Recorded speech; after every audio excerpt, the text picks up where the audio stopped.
Action. Assalamualaikum warahmatullahi wabarakatuh semuanya. Kembali lagi bersama kita dalam podcast kali ini yang insya Allah bermanfaat. Di sini saya Abdullah Kafabi Al-Hakim, saya sebagai host dan ada narasumber saya Cikal Mikael Wali. Kali ini kita akan membahas masalah yang penting sekali, yaitu tentang sejarah Nabi. Hal-hal apa saja yang melatar belakangi, kemudian bagaimana kejadiannya dan apa manfaat yang bisa kita ambil dari kisah tersebut. Kita akan berbicara tentang Fathu Makkah. Baik, mari kita tanya kepada narasumber kita, apa itu yang melatar belakangi peristiwa Fathu Makkah? Baik, peristiwa Fathu Makkah yang bisa atau biasa kita pahami sebagai pembukaan kota Makkah atau penaklukan kota Makkah terjadi pada tanggal 20 Ramadan 630 Masehi atau 8 Hijriah. Nah, peristiwa Fathu Makkah ini dilatar belakangi ketika kaum kafir Quraisy melanggar perjanjian Hudaybiyah.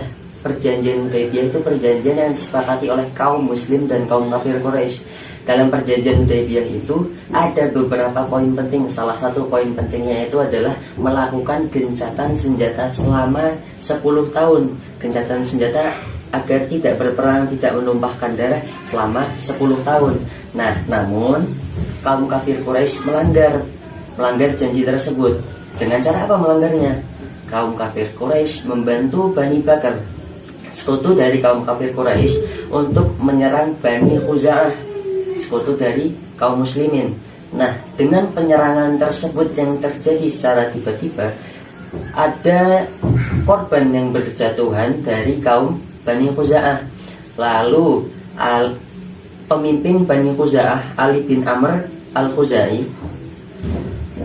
mengadu kejadian tersebut kepada Nabi Muhammad karena atas pengkhianatan tersebut. Lalu Nabi Muhammad ingin membela kaum Bani Khuza'ah itu dengan cara, lalu Nabi Muhammad mengumpulkan pasukan sebanyak 10.000 orang, 10.000 orang kaum muslimin secara rahasia.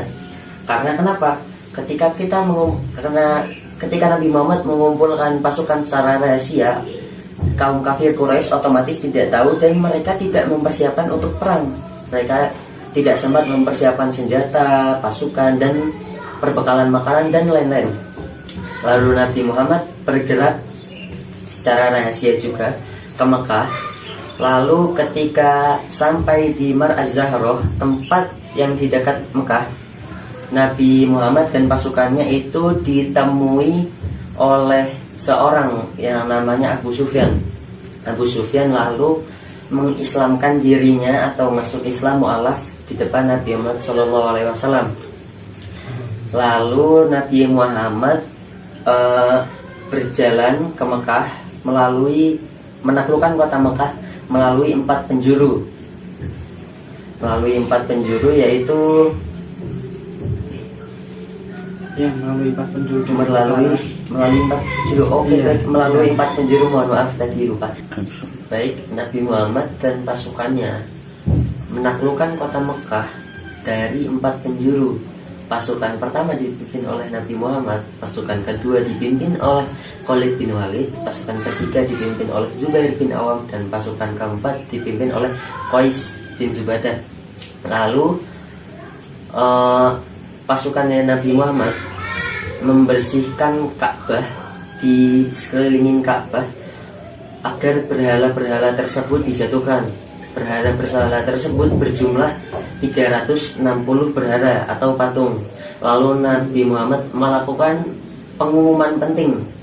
Ada 3 poin, yaitu barang siapa yang masuk ke rumah Abu Sufyan, dia selamat atau tidak berperang.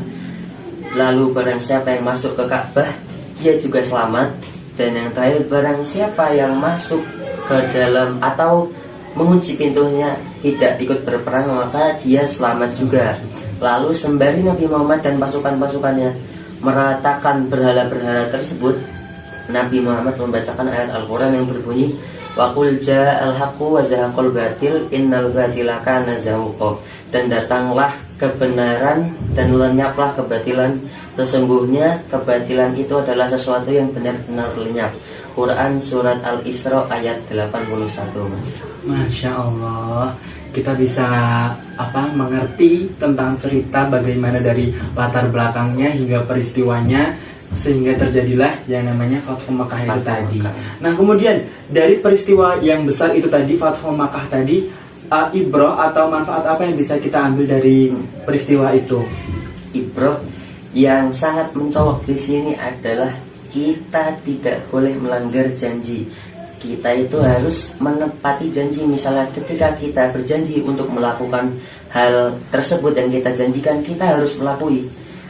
Karena Nabi Muhammad SAW bersabda dalam hadisnya, ayatul munafiki talatun idza hadatsa kadzdzaba wa idza wa'ada akhlafa wa idza tumina khana. Artinya adalah ciri-ciri orang munafik itu ada 3. Ketika dia berbicara itu berbohong, dan ketika dia berjanji dia mengingkari, dan ketika dia diberi amanat maka dia khianat. Begitu, Mas.